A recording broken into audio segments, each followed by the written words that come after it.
quote, you shall love your neighbor Yep. as yourself. Amen. Love does no harm to a neighbor. Therefore, love is the fulfillment of the law. However, folks, if you want to get as high up, if you want to be, recognized by the Father and called great in heaven, you do want to be that obsessed with him. You do want to learn about his holy convocations in Leviticus 23. You want to understand those things and seek them out. Like I said, don't get carried away. Don't, ride the Sabbath elevators when you visit Israel because you're afraid to push a button on a Saturday.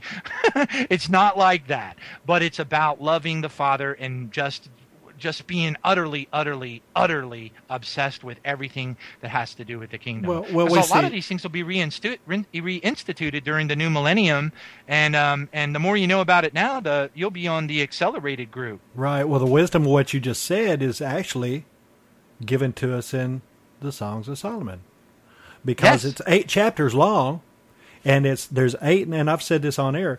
There are 8 notes in a staff of music, in a music staff, of course, the music notes, do, re, mi, fa, sol, la, ti, do, the first note and the 8th note are the same note, just another octave. So now you were talking about Sukkot and or some of the Jewish holidays or Jewish festivals. Sukkot, it's 7-day week, but the 8th day is added into the same day. So when the people worry about the Sabbath and Sunday and this worship, this, that, they forget that the song is the first day of the week and the last day of the week are the same day of the week if they are included in the same week. You know what I'm saying? Awesome. The first note and the 8th note, the first day and the 8th day. So the Sunday actually is in the same week if it's included. That's awesome. And there's another thing that's really important too. The Father doesn't want any of us to be caught off guard. All right? He doesn't. But on the other hand, he does want us to seek us with all of our heart, our mind, our soul. Jeremiah 29 verse 11, I think it says, you will find me if you seek me with all of your heart. Amen. And boy, that's a tall order, folks. That's serious seeking, okay? But listen to this. So Ecclesiastes 1:9 is a pivotal key in understanding the connection, in my opinion, in understanding the connection between the Old Testament and the New Testament. It says, that which has been is what will be, that which is done is what will be done, and there is nothing new under the sun. Now stop. Let's do Applied Christianity 101. If that be true, then let's look at World War II. How did World War II break out? And by the way, this is talking about what's about to happen in our very near future. Okay, this is the unfolding of the 6 seals in Revelation chapter 6. It's ultimately the period of sorrows, which Jesus warned us about. He said, hey, when you see all these things happening, the end is not yet. This is the beginning of sorrows. Okay, well, if there's a beginning to sorrows, then there's a sorrows period. And that sorrows period, that's the inferred meaning of the scripture, and that would be what's right at our doorstep. It's the stuff that we can see on our TV, and we can confirm through the prophets and the visionaries and the dreamers that God has ordained, and we know what's coming. We know what is on our doorstep as far as apocalyptic horrors and cataclysmic events. We know what's going to happen. Now, that being said, if that which has been is what will be, and that which is done is what will be done, and there's nothing new under the sun, let's take a look at what happened in World War II real quick. A quick summary. Okay, well, what happened? Did World War II break out and everybody goes, oh no, it's a world war? No, that's not what happened. Hitler broke off into Poland, and he started to break off, and he started doing alliances with Italy and all that kind of stuff. He moved a little bit deeper into this kind of Hungary and all that kind of stuff, but then it turned into a blitzkrieg. But it was a ramp up. It was like birth pangs, like the Bible refers to it. It was a little bit more, a little bit more, a little bit more, a little bit more. But what happened at the very end of it? It climaxed. It got to a really bad point, and then how did it come to an end? It came to an end with an atom bomb. That's right. Guess what? That's exactly what's going to happen in our very near future, folks. That's right. Okay, so what's going to happen is we're going to see, ultimately, World War III, behold a pale horse, and his name was Death, and a quarter of the earth was blah, blah, blah, blah, and all that kind of bad stuff is going to happen. That's what the fourth seal is. It's the beginning of World War III, and it's not the end of it, because because the end of it is the Mac Daddy Day of the Lord. All right, but look at what happened in World War II. Okay, let's map that to what's going to happen to us in the next year or so. All right, so what we're going to see is there's going to be a bomb here, a bomb there, a missile here, a missile there. A few smaller nuclear bombs will go off. There'll be some biological warfare, chemical warfare, mustard gas, sarin gas, riots, mayhem, chaos, crystal knocked, all kinds of horrible things will start happening. And just when you don't think it can get any worse, bam! A meteor's going to smash into the Atlantic Ocean. A tsunami's going to wipe out the east coast of the United States. California's going to break into the ocean, and the sun will be turned black as sackcloth of hair, and there'll be 3 days of darkness. Now, here's why it's important that you know your Old Testament, and you understand the holy convocations of God and seek his feast days. Because there's nothing new under the sun. That which has been is what will be. It's a promise. It's right there. Okay, well, what happened in Exodus 10? In Exodus 10, 3 days of darkness came down over the earth as a judgment on Egypt, okay? And those who had Jesus sprinkled over their doors, okay, were passed over by the death angel. And guess what? There was light in their house. They were the only ones in all of the lands that had any light in their house, because this darkness was so thick that you could hold your hand up in front of your eyes and you couldn't even see your hand. And people were being slaughtered by evil angels. Okay? So guess what? That same thing is about to happen to the earth. How do we know? Because it happened in Egypt. Well, let's add this to it. Let's go back to World War I. Okay. World War I, there was a genocide of the Armenian, the Syrian, and the Greek Christians by the Ottoman Empire. The United States entered into that war to take it from a regional war to make it a world war. Yep. England, everybody joined in. It became a world war. And then World War II, it's regional. You got Hitler. He's got the genocide during the Holocaust of the Jewish people. So there's a genocide in World War I. There's a genocide in World War II with its end in destruction of an atom bomb. Okay. Yep. And in World War III, we're going to see persecution of Christians and Jews, atom bombs. Everything that happened in the first two wars will be multiplied in the Third World War. There has to be 3 wars. Absolutely. And here's the amazing thing about it. 2 Peter 3:10. So I didn't figure this out, folks. I'm here to tell you, I'm not that smart. Okay. I gave up. I gave up on trying to develop an eschatological prowess, if you will, understanding of the Bible prophecy, because everybody I studied under turned out to be wrong, and they disagreed. And these were brilliant people: Dr. Walter Veith, Chuck Missler, Hal Lindsey, the list goes on and on, Jack Van Impe, who I love with all of my heart. I mean, some super smart people. When I was 9 years old, I was sitting on my stomach on my bed in Hummelstown, Pennsylvania, listening to a 33.5 LP that I ordered through the mail from Jack Van Impe called The Gog and Magog Invasion. That's how obsessed I've been with this stuff. And I came to the conclusion that I did not have a clue. And then I was like, you know what?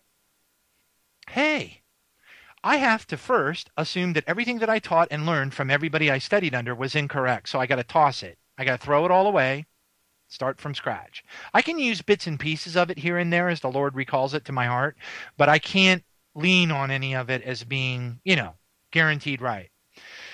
That was the first part. The second part was I had to become full gospel, which I don't know any theologians that are, and I had to be obedient to 1 Corinthians chapter 12, where it says that we're all supposed to be 12 and 13, ultimately, that we're all supposed to be part of the body of Jesus Christ. See, nobody does that.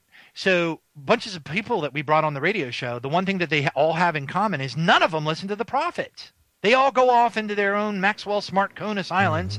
They go into and they fast before the Lord, but they're ultimately disobedient to 1 Corinthians chapter 12. They do not listen. They do not participate in the body of Jesus Christ. Paul warns us, if you don't do that, you're going to have a schism, a gap in your body. Okay, you're not going to know the whole story. If you want to know the whole story, you have no choice but to listen to God's prophets. Like it or lump it, you have to do it. All right. Otherwise, you're going to be clueless. You're going to write a book. You'll go on Jim Baker. You'll be famous for 30 minutes. And guess what? You'll be wrong. Well, you know what? We studied it earlier in the broadcast. If Jesus Christ and what he accomplished on the cross is the center of time, and we started heading back to the future, back to the presence of our Father, which we could say where the tree of life is, right? If we are headed back to the future, back through time, then we're going to undergo all the same things in the spirit that God's chosen people, the Israelites, had to go through in the flesh, right? Oh, amen. And here's the thing. So let's map it back to that whole birth pangs, World War III, seals getting worse and worse and worse and worse, culminating in the sixth seal, meteor, tsunami, global earthquake, 3 days of darkness. How do we know it's 3 days? Because of Exodus 10. We know it because the Bible says so. Could it happen? Could the 3 days of darkness actually happen during Passover? I think it's going to. I think the Lord is so poetic, so awesome, that it's highly possible the 3 days of darkness might very well happen in, I don't know, April the 10th of 2017. It's just my guess. Well, it also lines up with the third secret of Fatima. It's a long story. Yeah, I understand. But here's a real quick closing point, if I can remember. The point is, look at what 2 Peter 3:10 says. If you listen to traditional theology, they're going to tell you that this is not global thermonuclear war, but we know that it is. The reason why traditional theology, I'm not going to name names, but I can if I was pushed into a corner. The reason why they typically debunk this as being global thermonuclear war is because they assume that the scripture was properly translated, which it was not. It says in 2 Peter 3:10, it says, "But the day of the Lord will come as a thief in the night." Now, by the way, there's only one other place in the entire Holy Bible that same phrase is used. And it's 1 Thessalonians 5:3, which talks about where there will be peace and safety, and then sudden destruction will come upon them, and they shall not escape, the unrighteous. But you, brethren, are not of the darkness, you are of the light, that this day should overcome you as a thief. So the bride will be evacuated prior to this sudden destruction event.